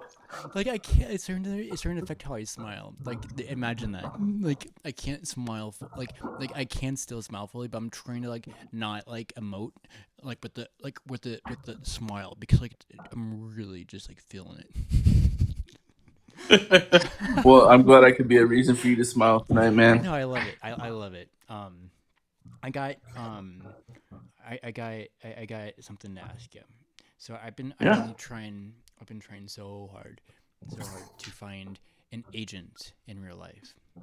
Mm. It's my goal. I'm trying to find agents, and I want to ask you: do you want to become my agent? Dude, I am honored you asking. I have no idea personally what goes into being an agent, and That's okay. I'm just gonna be 100% honest right now with nursing school and work. I have very little time as it is, and I would be a disservice to you and your future. That being said, I, jeez, dude, I'm honored that you would even ask me. I would say, we're talking. Are we talking? We're talking for acting. No, life in reality. Oh, oh, I got you. I'll tell you what. This is what I can do. I can be like your listening ear and compadre, and you hit me up whenever you have an idea or whatever. Just text me, and as soon as I have a second in my busy schedule, I will make sure I text you back. Okay, I appreciate that. Message me and I'll give you my number and we Absolutely, can explore ideas offline if we need to. Or if we absolutely. just need someone to talk to, of course, like off. Ditto, ditto. But I respect your answer, and it's okay. Like the whole idea of the agent is we figure this out together. And if you ever want to come back and say yes to it, the door is always open for the rest of my life. I appreciate that, man. Like I said, for right now, I will do the best that I can, which is I can definitely be. Oh no, my flashcards. What is it? Oh, I could definitely be somebody to like bounce ideas off of, and just talk with and be here for whatever you need, man. But like, dude, I'm so fucking. Life is. Whew, I don't know Yeah. why I just life and okay. Hmm. Almost, I thought I almost ripped out my computer cord there. Um, that being said, my friend, I hate to do this, but I have to get some studying done. I have an exam tomorrow, Oh, good so luck. I have to head out of Yes, here. definitely. But love you, bro, and I Love you, will man. check. I will. Yeah, let me give me. hit me up and I will text you. Yeah, message or either way. I'll try to remember Yeah, afterwards.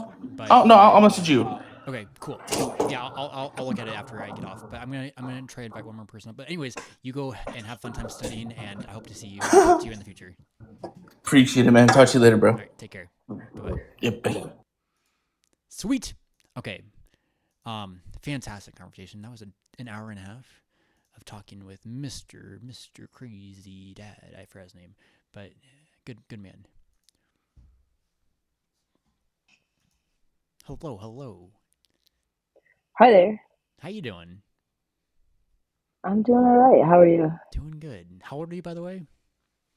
I'm 37, Okay, awesome. 30, nope, I couldn't tell. 38. I couldn't tell. I'm not close to my screen, but now I can tell. You don't look 38, but you don't look 38. Well, thanks. That picture is a couple years old, I will say. Okay, is that a dog? Not it's a It's a cat. cat. It's a cat. Nice, So it's only about 2 years old, but nice. perhaps that gives a few years, I suppose. All right. So yeah, what's been on your mind lately? Well, a lot of stuff, honestly. Um, been through kind of the hardest week of my life. Hmm. Um, I have I is there any sort of like trigger things that we're not supposed to say or Feel free to speak however you need. TikTok does get sensitive, but not on my live. I hadn't had no one get flagged yet. Just be aware of that, but say it however you need to. And if something gets flagged, I'll let you know. okay, yeah. Um so initially I got a message my brother is in jail for the second time recently, and unfortunately it usually just means he wants money and support but Mm-hmm. doesn't really have any give back to anybody around him, just sort of uses and sort of that sort of thing. And then um, my town got hit by a tornado, and so What? um, Whoa. so then we lost power for like 3 days, and we have trees over our cars and houses, and desperately trying to recover. Not desperately. I shouldn't say that. That sounds worse, but in my mind, it was pretty desperate to try to recover because Right. my mom's on oxygen and I had to make sure that she had power. So it's been pretty intense. And then my aunt broke her leg, who I also care for. So I've This got, yeah, this a lot of all stuff happened in happening. in this last week. Yeah, Holy yeah. cow. Holy cow. Well, And then go ahead. her house that also flooded from a second storm. So the aunt with the broken leg has now a flooded basement, and yeah, it's been an intense week, Jeez. man. Well, first of all, I appreciate And you being vulnerable and sharing all this, but that sounds like a lot. Like how are you holding up? I'm not sure, honestly. Like I feel like kind of okay, Hmm. but I'm a little concerned about where I'm gonna be next week or possibly the week after once the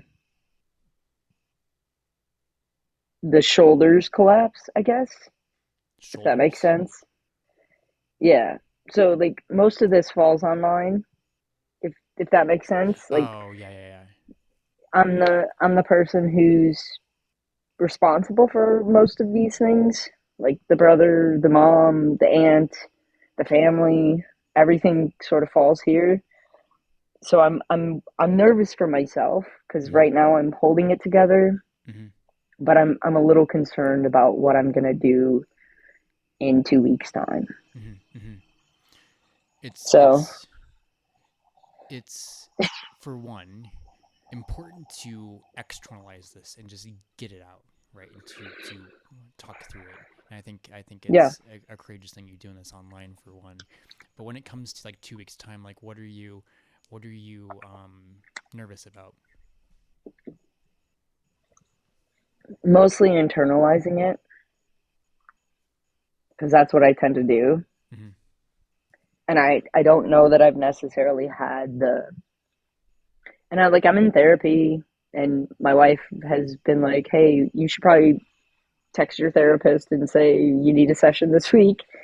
And I haven't done that yet, and I should, but um, I don't know that I'm even ready to like fully dissect it all because I'm also super terrified of tornadoes. Hmm. Like that is like my worst fear, and then Hmm. it happened, and I don't know that I'm even ready to break it down of like living through it and yeah. So I'm almost feeling a bit like I'm numb Hmm. ish. Hmm. So I'm concerned that the numbness is going to wear off, and yeah, How do you feel talking about it right now? nervous. Well, I'll say you're doing a great job articulating it, and like I said, I think it's courageous that you're even speaking about it in the first place. And you're just here just to chat? Anything. This can be for anything. It can be for people to vent, to rant, to just let things off their Yeah, chest. We talked about grief a couple days ago. Look, I'm no therapist, but I am holding this as a safe space to open up to talk about whatever it needs to be, right? And that's one thing, right? To help people feel seen and heard, I think is critical to yeah, this live, but it's also to get to the deeper stuff, like what the frick are we doing on this earth together, and figuring that out. And it can get philosophical and get religious and get political, even though I don't like political, but it's important to talk about. And it can be whatever it needs to be for the individual, with the intention of figuring out what we're doing on this earth together. And it's been very beneficial ever since I started doing this. yeah. No, I appreciate you saying all of that because I think it's a very cliche thing to say, but in times of disaster, you see your community show up, and they really did. It was actually quite refreshing to see, literally moments after the storm passed, I walked outside and there was dozens of people outside also just sort of assessing the damage, and we Mm-hmm. were all outside trying to figure out what we were going to do next, and there's a lot of standing around and kind of just like bullshitting. I'm sorry if I'm No, swearing, you're but okay. but yeah, we're just kind of sitting around, and people are like, "Well, all my meat's gonna thaw, so I'll run the barbecue, and Yeah, I'll set up the bonfire, and we'll all just have a kumbaya in the backyard." It's like because nobody that's had awesome. power, and it's just that was really reassuring because it reaffirmed us choosing a community that really spoke to us and meant something to us. Mm-hmm. So that was nice to experience it in real time, but it took a disaster to experience that, and but it is reassuring. So like Right, right. it's like that another cliche of like seeing the rainbow through the rain or seeing the rainbow and at the end of the storm like legitimately exists in the world, and that's when you sort of see the truth of humanity and what humanity can do, and then forget about all the hatred and awful rhetoric you see on the internet and all that. So Right, right, that was a bad experience to show the good, I guess. right. I think that's great that you had like that sense of community where people were like supporting each other, and the barbecue sounds like an awesome idea. I like that person that did that. Um, He but didn't yeah. actually. It was just a thought. Oh. But yeah, no, he didn't actually do it. It was just whatever. I see. I We see. didn't we didn't have any way to actually do that because we didn't have power or any Oh, I any didn't sort know. of I didn't know if like he had like a propane tank or like or I don't know how the right. charcoal grill works, to be honest. Yeah, it was the theory. It was in theory, but still the sentiment was there. Right. You know, Right. the thought that counts sort of thing. Right. But got to meet new neighbors that we hadn't met before. Hmm. So, Nice. How is your house or apartment or place? my house is fine. Okay. Good. Good. And most of the houses on my neighborhood are fine. Hmm. My windshield got broken, but I got it fixed today, so it's in Nice. good shape. Well, not nice to happen, but nice you got it fixed.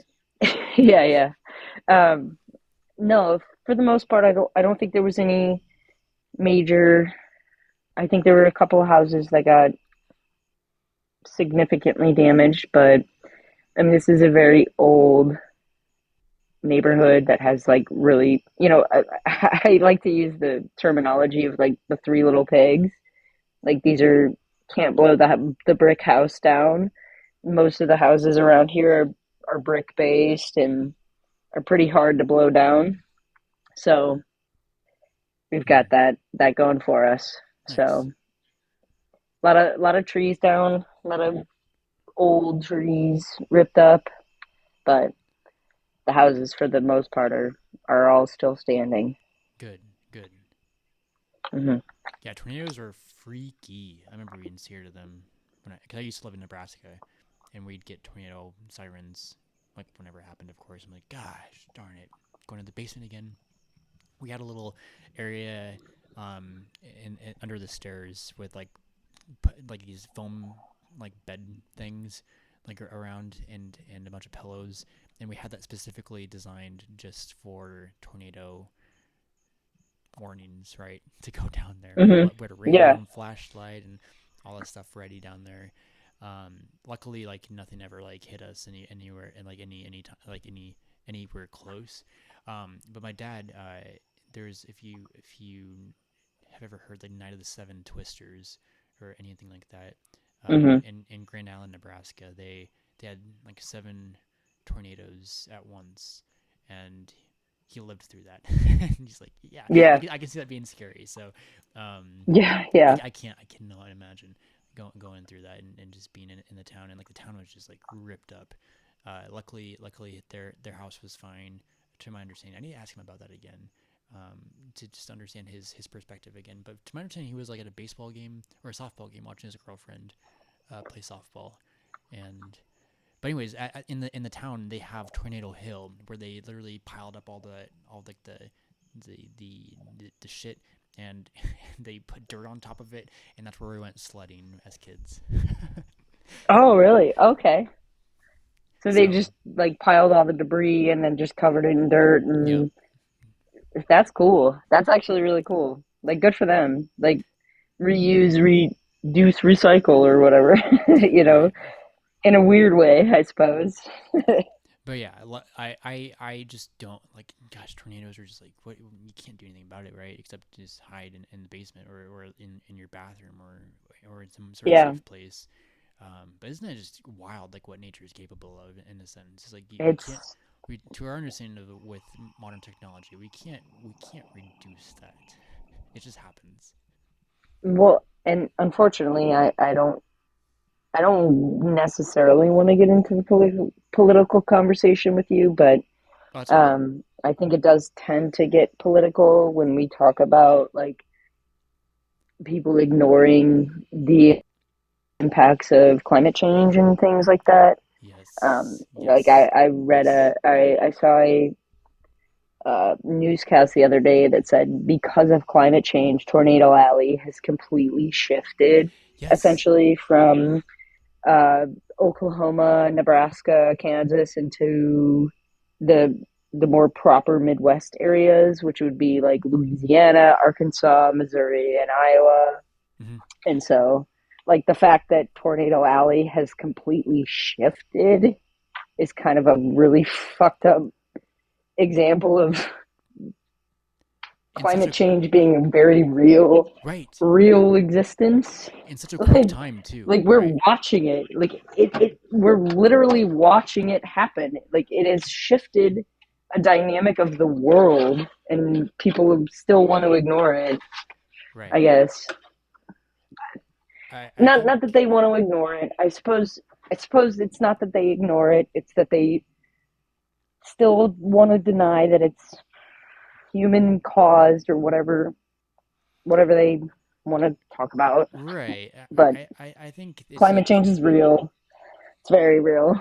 I think it's like when the left talks about it, it's like, oh, the left, like, what do they know? And it's like these crazy scientists don't know what the fuck they're talking about, right? Like, Right. it's Yeah. isn't it one of those things where like storms or like things are becoming more intense? Yeah.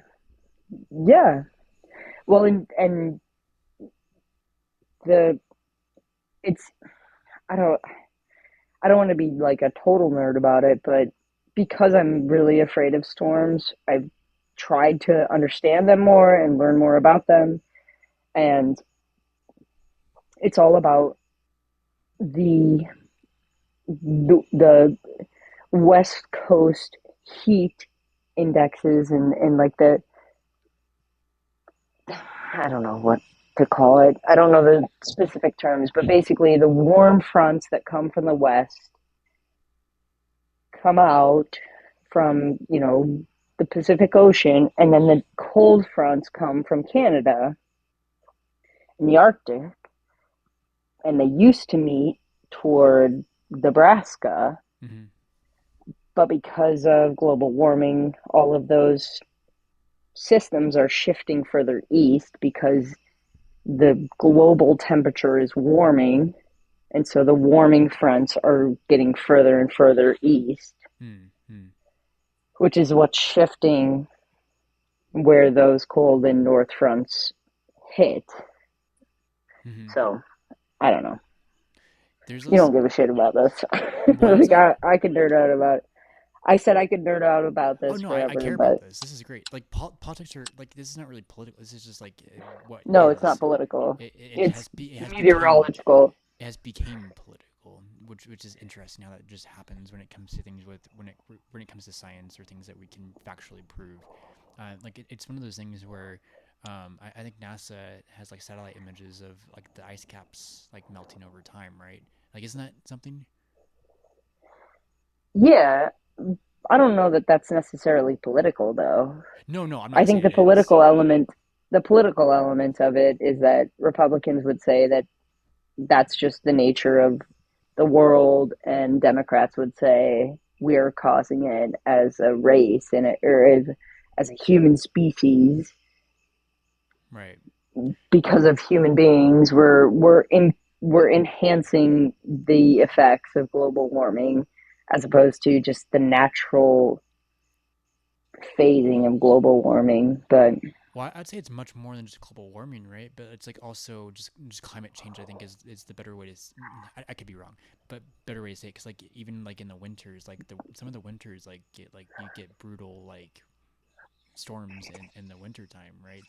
Uh, is that accurate? yeah, I think all of that is part of global warming. So maybe global Yeah, warming it's is the right way just to say it. Yeah. I don't. or climate change. Yeah, But it is I due think to I think but it's that's due to the global more warming, though, right? I think the more politically correct version is climate change as opposed to global warming. I think was like the early 2000s version of it. Okay. Okay. But I I think see. it's more about climate change. But it's all Well, it's also I don't know interesting. the science behind most of it, Yeah. but I can recognize weather patterns because I've been obsessed over it for 20 years Right. because Right. I've been afraid of tornadoes hitting and then hitting here and then it did and it's like wait, that's not supposed to happen. So Right. Right. I also think I read a headline and I didn't read much into it, but maybe I did. Did I read into it? I don't know. But like there's a town or a city or a town or whatever in Arizona uh, that there had a new AI data center there, and it's increasing the temperature of the town by like a couple degrees. Like it's making it Mm. warmer. And I don't know what you think about data centers, but I'm like, what the fuck? What are we Yeah, doing? yeah. I don't know enough about them. Like I still need to do my own research. Right. I don't trust what they do and how they resource themselves, but I Which don't is imagine it's probably a good addition to society. But again, I need to do more research on it, but well, I they're don't building trust so it. many, but like also the water it takes, like the like the fresh water it takes is just like insane. It's like Yeah. what do we do? Like what like if we don't see the impacts on the world, like what is the greater good of this? Like what companies are behind all these, right? I don't even know if we can even understand like which companies are behind building data centers like all over the place. I saw a Well, I think we video. know what companies are behind them. What's the AI stuff, Google, right? Google, Apple, all of them. Right. Any Open company AI. that's worth millions of dollars is for sure going to behind all of it. Like they're supporting whether they're doing it directly, whether they're investing in their own names is one thing, but any major tech company is for sure investing in AI. There's no question about it. Right, because they're trying to build super intelligence, which Absolutely. I've listened to a professional in the AI industry telling them to stop. We ought to stop. We don't understand what we're creating. Like, to my understanding, when it comes to AI in general, but even super intelligence, it's like a living organism that just we don't intrinsically know what's going on inside of it, but it has like different desires and outcomes that we don't fully understand how to control in such a way. Um, Yeah. and that's interesting.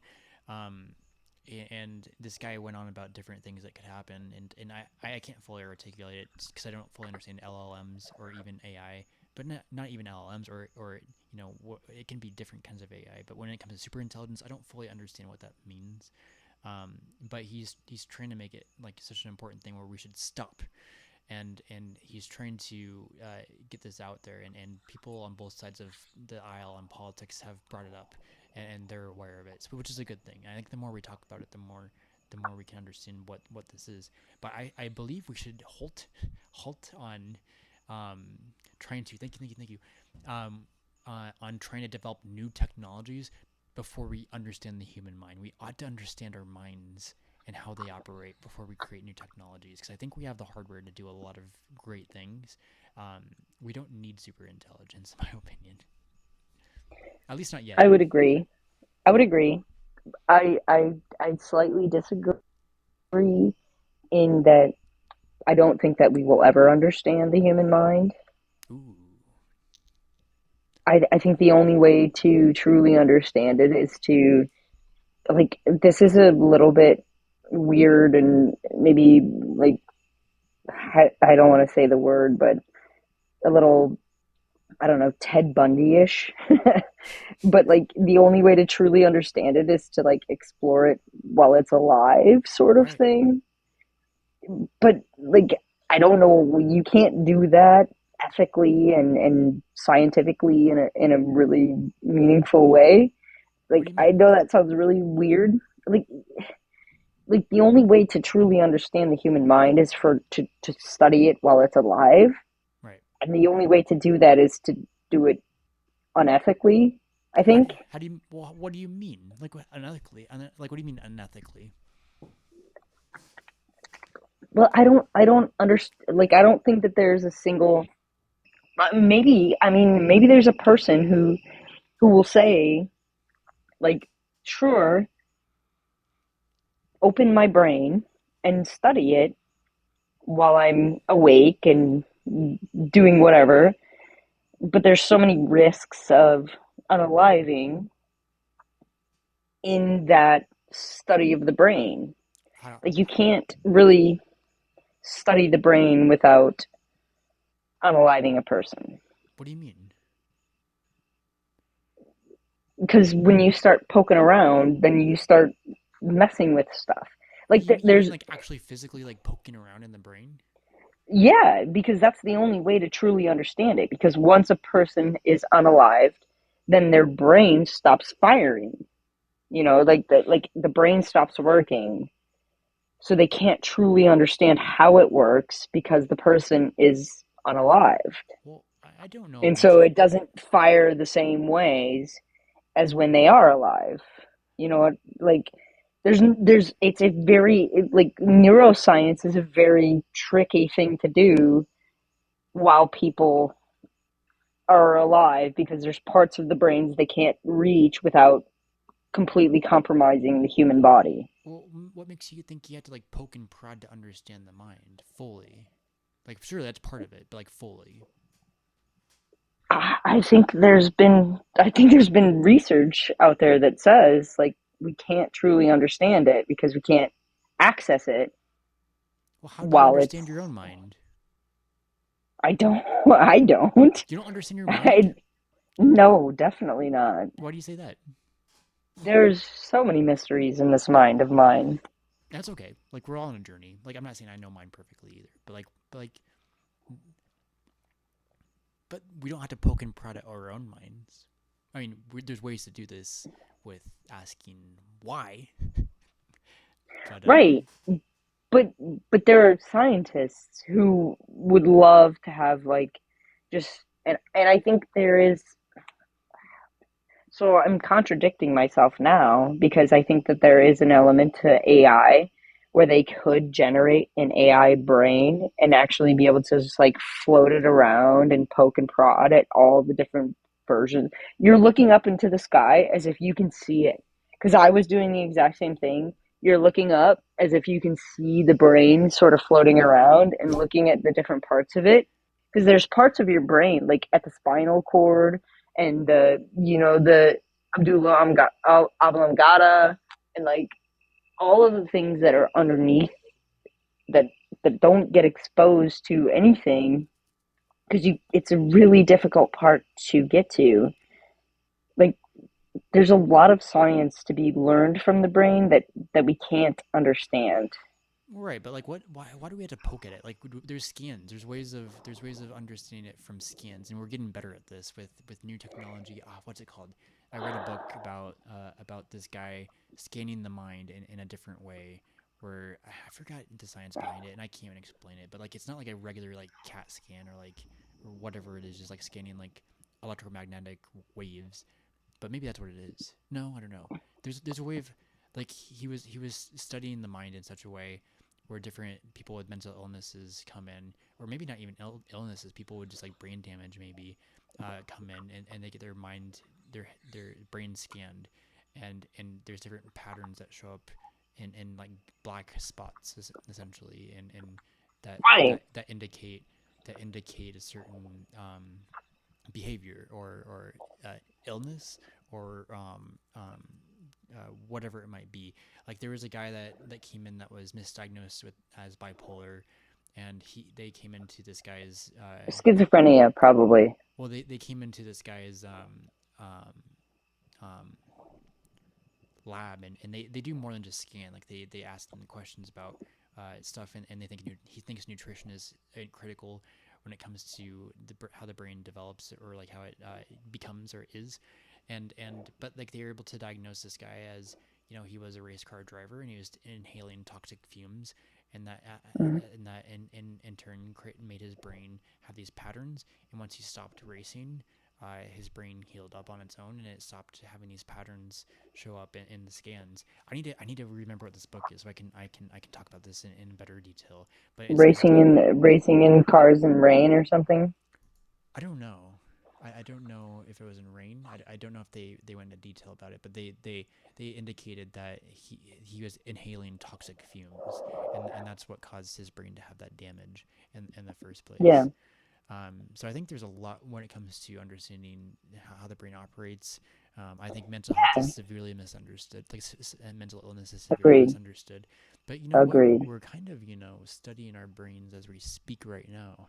Like Yeah, right. we're both learning something, and this is like a really interesting thing because like everyone that comes up on my live, like they um they teach me something to help me understand how to be a better Brady. Like you're doing this right now by helping me articulate this in such a way. But like you also bring up knowledge that I haven't understood or fully understood too, right? So like we're constantly developing. We're constantly developing.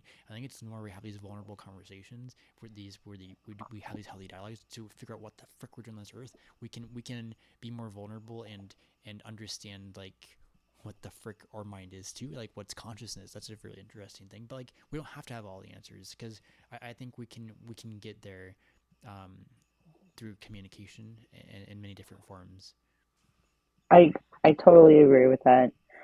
I absolutely, yeah, and kindness I think is the the one constant we can always agree on no matter what.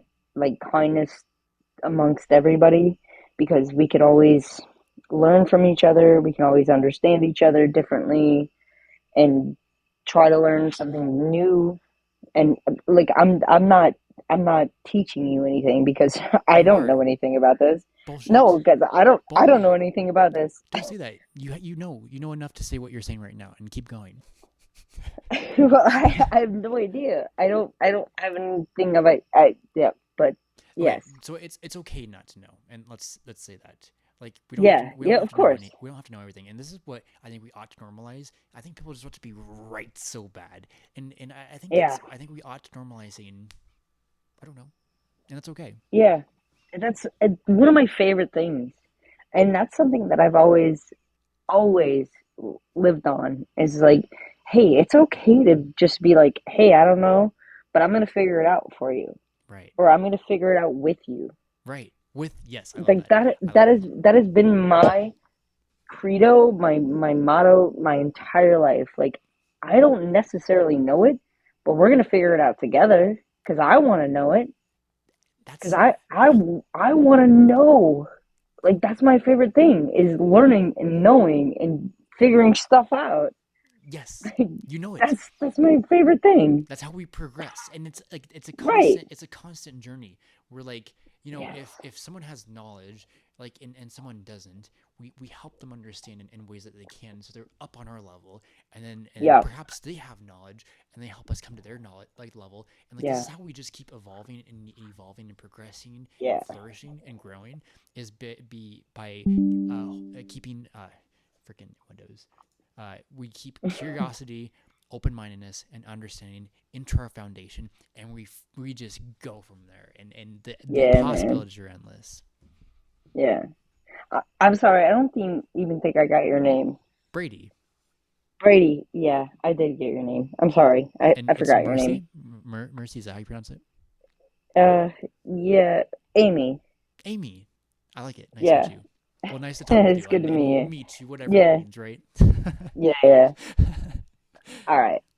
You've been incredibly amazing. I appreciate you. I'm gonna let somebody else come up.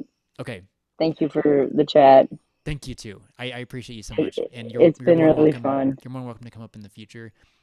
It's good to have chats like this, so I really appreciate you. Yeah, I'm gonna follow you right now. Awesome. Take care. So, yeah. All right. Bye bye. All right, guys. I don't know what I'm doing. I don't know if I want to stay up. I have one person in the guest. What do I do? What do I do? Um, let's see here. It's 11:13, guys. I've been on for 2 hours. Sorry. I know what's your name, Jacob. I'm gonna try to get on tomorrow around 9 p.m. Central Time. If you want to come on, uh, I'm gonna get off for the night. I have just become so busy just recently, but it's been a good thing. Um, and if not tomorrow, then the next day. If not the next day, the next day. And I'll look for you. Okay. But I appreciate you guys hanging out. And until next time, bye bye.